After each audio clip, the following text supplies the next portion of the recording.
Здравей, пичове! Аз съм Алекс Гетов, това с мен е Жоро и реших да си направя един YouTube канал.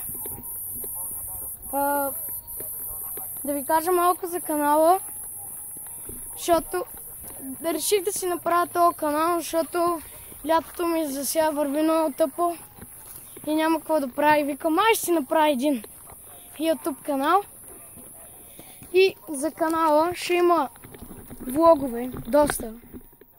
Ще има геймплей видеа на Clash Royale и на други игри. И ще има други клипове.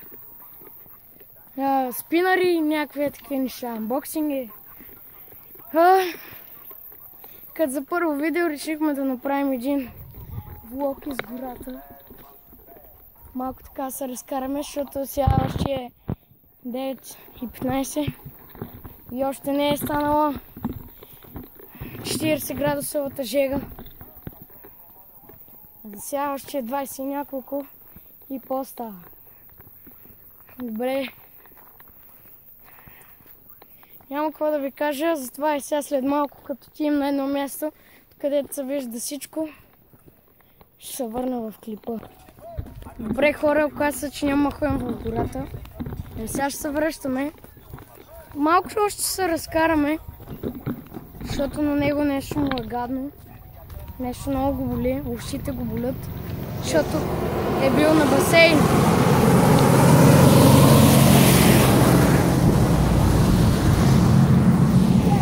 Бах ти шума! Както е така някакво, че е тихичко и изведнъж някакви камиони. Виждате нагоре какво е яко.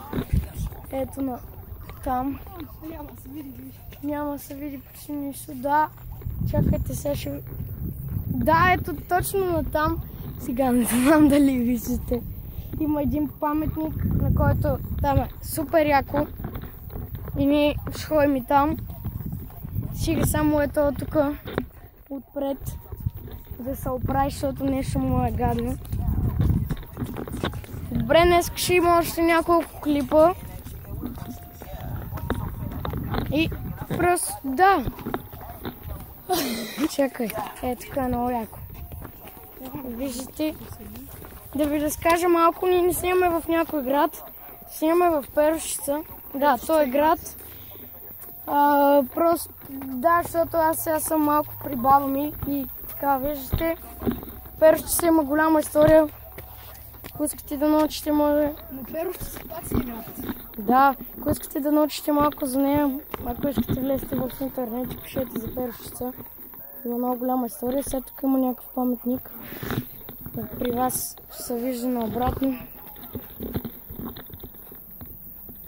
Тук мога прочетете. Това е на Иван Вазов.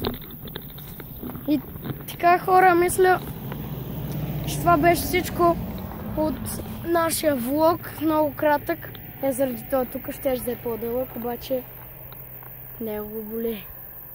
Добре, хора, мерси, че гледахте. Ако ви е харесал клипа, дайте палец нагоре. И ако още повече ви е харесал, се абонирайте за канала. Чао и до следващия.